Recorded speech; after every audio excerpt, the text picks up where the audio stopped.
So today we'll talk about our journey of Plume. I'm not sure how many of you know about Plume Design. It's a Wi-Fi data company. So how many of you have heard of Plume? Oh, one, two. Amazing. Four. So if you're using any of the X5 parts, how many of you are using Comcast, Xfinity? I think, yeah, at least we have good numbers. Anybody from Canada? No? Anybody from UK? No? Okay. So those are our customers. Comcast, Bell Canada, and Liberty Global of UK and Europe. So what does Plume do? So we're a smart home mesh Wi-Fi company. We build a platform. We build the hardware design. We build the device software. We open sourced all of them. You can go to opensync.io. We work with chip vendors. We work with all the manufacturers. Any vendor you take, whether Quantec, Qualcomm, Broadcom, all of them are our partners there. That's how we get to the IoT, smart home devices, your home Wi-Fi devices, your Ethernet devices, your laptops, your Nest cams, everything that's managed if you're using Comcast or Bell, or even if you're getting it from retail. So our main mission was to have full home coverage. So if you have a big home and you have a gateway somewhere sitting at the corner of the house, you won't be able to reach your Wi-Fi devices to reach at the far end. So we kind of trickle our manufactured pods, our design pods, into multiple layers so that you can get equal coverage, full coverage, load. We distribute the load and all of that. Apart from that, we also have other applications that protect your home devices, because nowadays you see a lot of malware, security breaches. You see your Nest Cam going to some website in Russia, some in China, and things like that. So we do monitor all that. And we also have parental control. So if you have kids who are watching YouTube 4 hours daily, 5 hours daily, watching streaming videos, we do have parental controls. When they can watch, you can time out their devices. So you'll see all of the features offered by the customer that you see. Comcast, Bell, even you can get it from retail too. So what I'm going to talk about is our journey when we had Plume at 2016. It was formed in 2015. That's when the hardware designs were getting done. Then we're part of the cloud platform team, so we designed some services to get the data. We have our own software-defined networks, services that we built. We have some streaming pipeline on Spark, Lambda architecture, usual. We are storing everything in Mongo. So how many of you are using Mongo, by the way? No one? Okay. We thought Mongo was great. It's a good document store. It uses Raft for consensus, Raft for quorum, everything. So it's the clusters. We thought it was great. We'll store everything in Mongo. Life is good, right? No. So 2016, we had very few customers, so it was not a big deal. We were just growing our retail side. We didn't land a customer yet, so it was good. We had landed our first customer. We had scaled up. We could not handle event data. Mongo could not handle event data. We were few hundred gigabytes at the time, not much. After that, things were failing. We were not able to shard. We were not able to use we tried to shard, but it was too much to shard, time series. Maintaining MongoDB was a scale. As a scale was pretty heavy ops work. Like what Narvar had gone through, we had high or very low margin on cost. because we are doing manufacturing of hardware. We have a very low margin that we had to spend on hardware, infrastructure, and all of that. Our brokers were having some issues. So we went back into the drawing board, 2016. So we said, let's move the event data back to Apache Cassandra. We saw, okay, Facebook was using it, Apple had 75,000 instances running, Twitter was running several hundred or several thousands at the time. Okay, that's a good benchmark. Let's start pushing it to Cassandra. And then, okay, we'll also push it to S3 for OLAP. We had a lot of customers at that point onboarding. So we need dashboards, we need to understand the Wi-Fi data, signals. We had our own algorithms that we designed. So we had to get all of the data to be analyzed. So we had the dashboard, everything to be in Redshift. So in 2017, we replaced a few components there. We had put Kafka in between for our log stream. We changed the writing event data to Cassandra, stored in S3, Redshift, everything was fine. Then we started scaling. Our customers started scaling. We had data centers for each customer because, like GDPR, we have customers in Canada, customers in US, customers in Europe, and we have retails all over the place, all over the world. So we had all of the data centers that we managed. So 2017, so these were the new changes that we had in 2017. Our ops, we have very thin ops, like very few people of ops. I think Kanan and Karthik might know by now. So we had to maintain the ops for every region or every data center that we had. And maintaining Apache Cassandra was a 48-hour job, I would say. It's not easy. You have to clean the tombstones.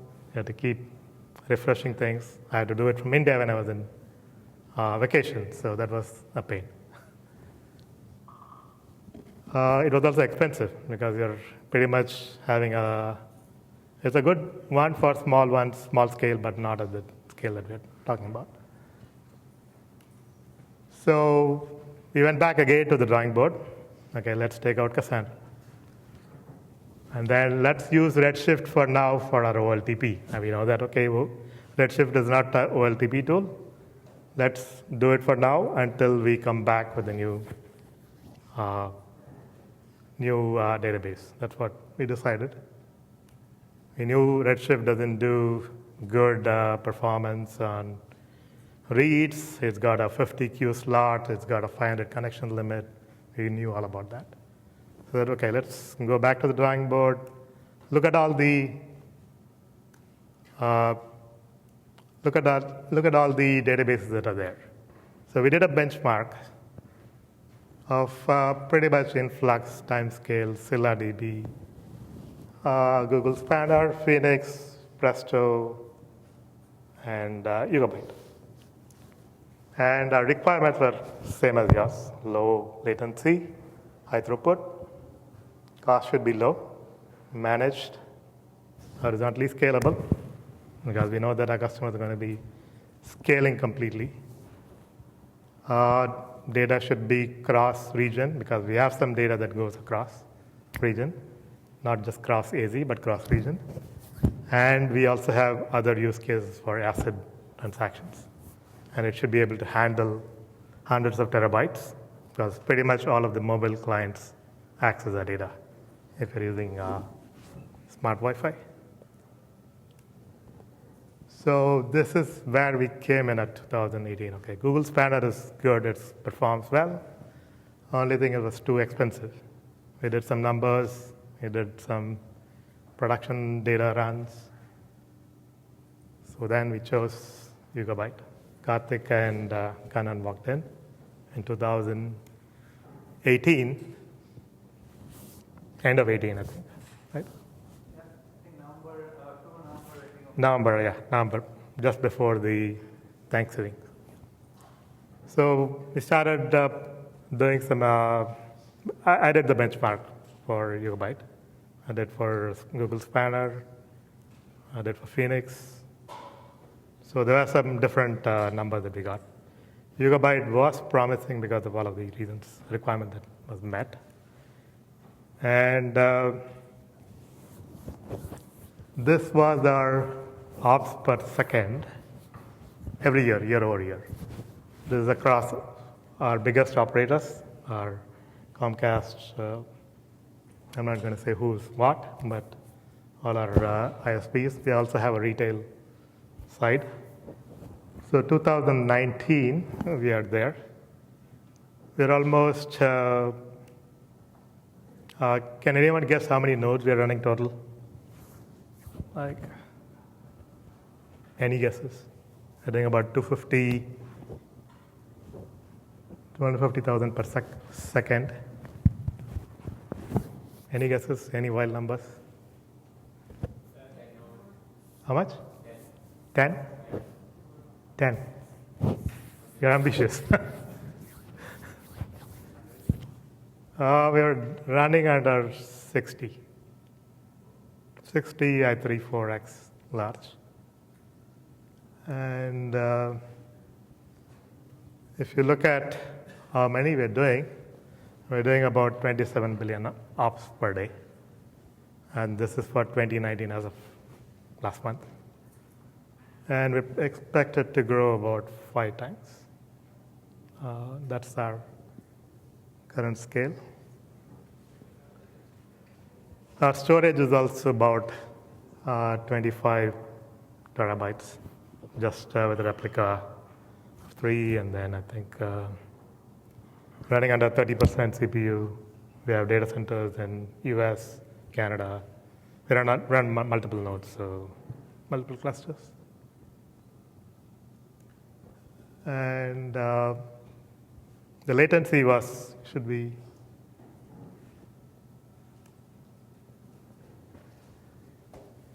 so when we ran Cassandra here, this was our latency, about 3 seconds, 5 seconds.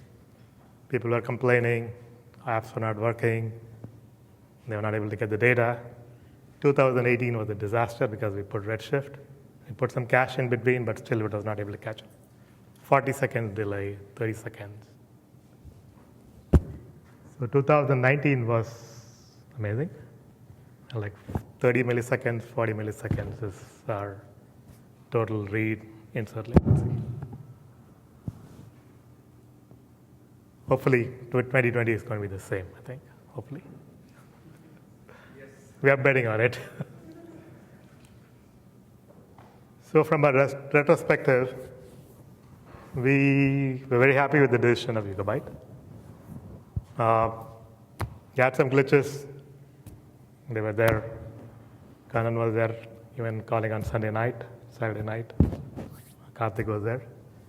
So our support system is phenomenal. I'd have to give a big hand to Yugabyte. Rolling upgrades, we did multiple upgrades. No issues so far. We had 1.2, 1.2, 1.21, 2.6. We're trying out 1.3. We'll go to 2.0. They delivered high throughput, which they promised, low latency, high throughput, which we wanted. And we were only using this SQL, YSQL. We are now exploring YSQL, Postgres version, for our other use cases.